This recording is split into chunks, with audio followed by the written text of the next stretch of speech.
Olá! A nossa lição da Escola Bíblica Dominical de hoje é a lição de número 3 da nossa revista Compromisso.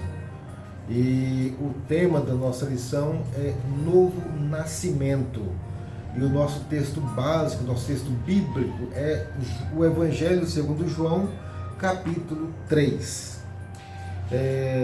Se você quiser assistir às aulas da Escola Bíblica Dominical presencialmente, vá lá na nossa igreja Batista Jardim das Esmeraldas, na Avenida Couto Magalhães, do setor Jardim Bela Vista, Goiânia, e vá participar conosco.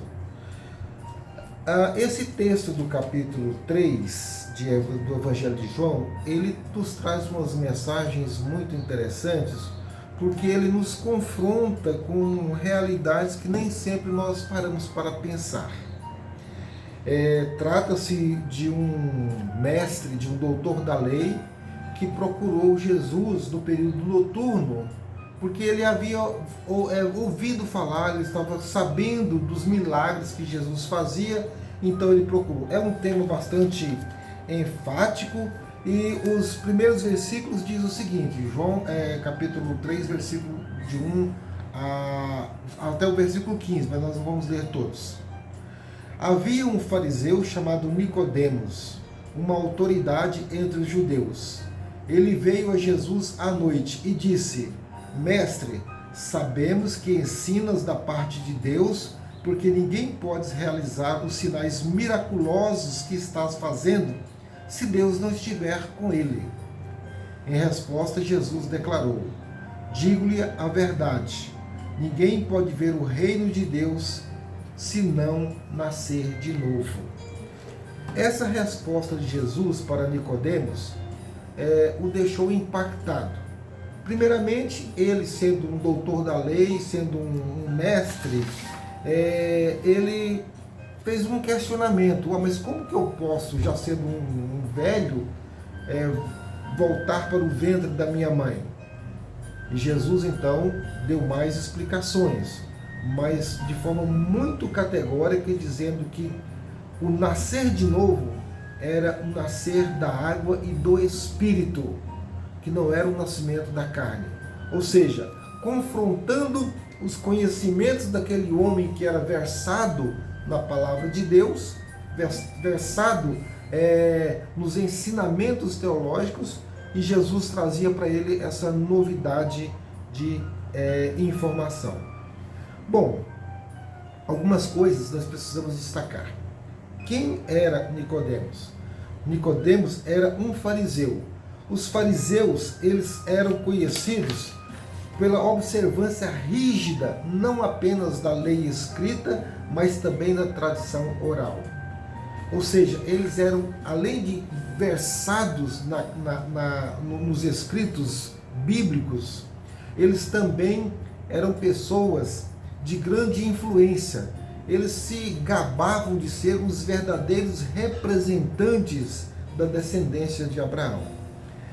Ele era uma autoridade. Aqui no versículo que nós lemos também fala isso. Ele era uma autoridade. Ele era um dos principais dos judeus.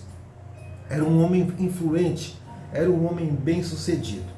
E Jesus coloca para ele essa situação de uma forma muito clara, chamando ele a uma conscientização de que ele realmente, embora fosse religioso, embora ele fosse bem-sucedido, embora ele fosse estudante, embora ele fosse um praticante da lei, se ele não tivesse um novo nascimento, ele não veria o reino de Deus. Olha só, o que a gente pode destacar aqui de interessante, de forma bem rápida, porque o nosso tempo aqui não dá certo, não é suficiente para a gente fazer isso. O novo nascimento ele é necessário porque é a única forma de se acessar, de ter conhecimento do reino de Deus. A nossa inclinação natural é o pecado, e isso nos coloca numa posição de inimigos de Deus. E a própria palavra aqui do Evangelho de João fala que o nascido da carne é carne, o nascido do Espírito é Espírito, ou seja, não é um nascimento físico que Jesus está falando, mas de um nascimento espiritual.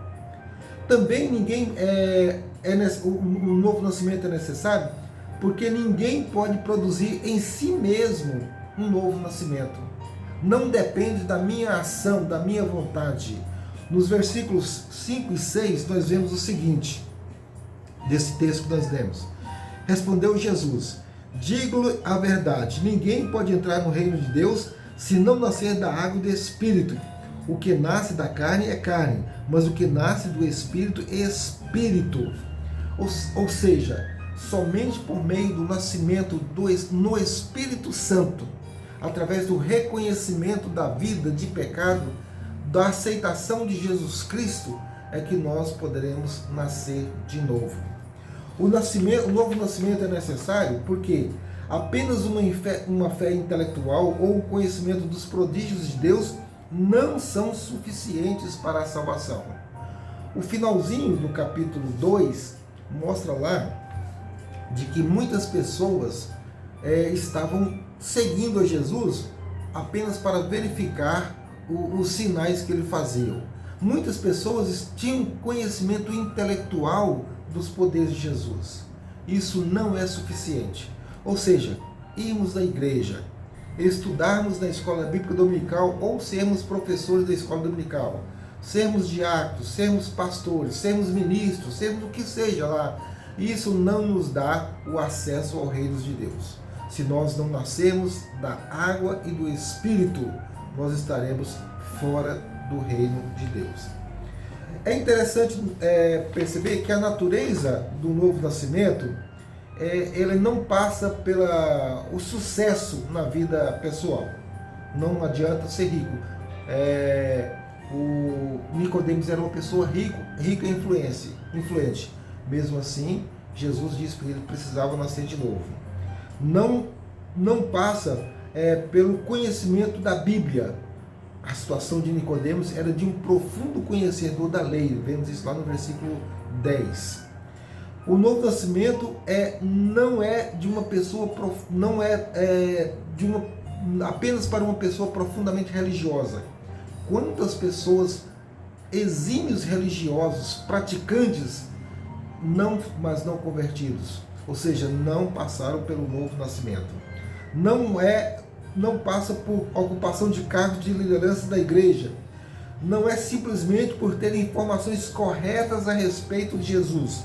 No versículo 2, o Nicodemos fala que chama Jesus de mestre e fala assim: bem sei que és de Deus, porque ninguém faz as coisas que tu fazes se Deus não for com ele. Ou seja, informações corretíssimas a respeito de Jesus. Mas isso não dava para Nicodemos o passaporte para o reino de Deus. O novo nascimento também não é uma reforma moral. Ou seja, se eu sou uma pessoa dada a vícios, se eu sou uma pessoa dada a práticas de ilicitudes, de crimes, qualquer coisa assim, de uma vida desregrada, moral e diante da sociedade, se eu fizer uma reforma moral na minha vida, isso não garante o meu acesso ao reino de Deus. Por quê? Somente por meio do novo nascimento. E a palavra que Jesus usa aqui, nascer de novo, é a palavra do grego anothein, que ela quer dizer nascer do alto, nascer do Espírito. Né? E é um milagre que somente o Espírito Santo pode fazer. E nós vemos aqui que Jesus fala aqui, olha só o que ele diz aqui. O vento, no versículo 8, o vento sopra onde quer, você o escuta, mas não pode dizer de onde vem nem para onde vai. Assim acontece com os nascidos do Espírito. O vento, você sabe que ele existe, você sente, você ouve, mas ele é soberano. O Espírito Santo, ele é representado pelo vento e ele é soberano. Ele vai agir na nossa vida de acordo com a sua vontade, dependendo da nossa tomada de posição, de reconhecimento de Deus, de Jesus Cristo como único e suficiente Salvador. E quando Jesus fala essas coisas para Nicodemos, ele fala assim: como pode ser isso? E Jesus fala: você é mestre em Israel e não entendes essas coisas? Asseguro que nós falamos do que conhecemos e testemunhamos do que vimos. Mas, mesmo assim, vocês não aceitam o nosso testemunho. Eu lhes falei de coisas terrenas e vocês não creram. Como crerão se lhes falar de coisas celestiais? Ninguém jamais subiu ao céu, a não ser aquele que veio do céu, o Filho do Homem. Da mesma forma como Moisés levantou a serpente no deserto, assim também é necessário que o Filho do Homem seja levantado, para que todo aquele que nele crer tenha vida eterna. Jesus aqui vai usar uma analogia de que Nicodemos, mesmo sendo um profundo conhecedor da lei, mesmo sendo um estudioso, sendo um homem praticante, sendo um homem voltado para uma prática irrepreensível no que determina a lei. Ele não entendia porque ele estava voltado para as coisas terrenas.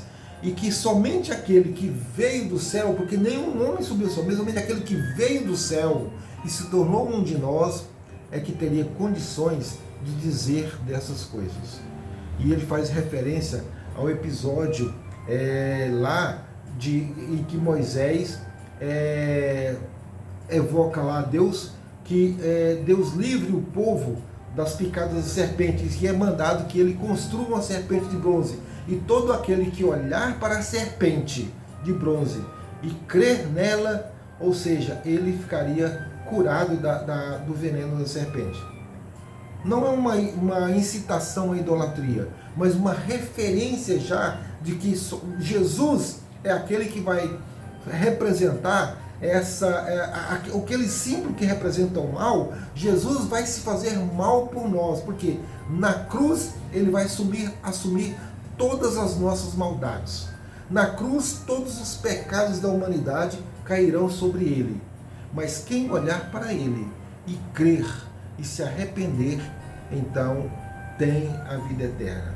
E a garantia dessas coisas que Jesus está falando para Nicodemos, ela vai acontecer de uma forma magistral no versículo que é um dos mais conhecidos da Bíblia, que é João 3,16, que é na sequência. Porque Deus amou o mundo de tal maneira que deu o seu único Filho, para que todo aquele que nele crê não pereça, mas tenha a vida eterna.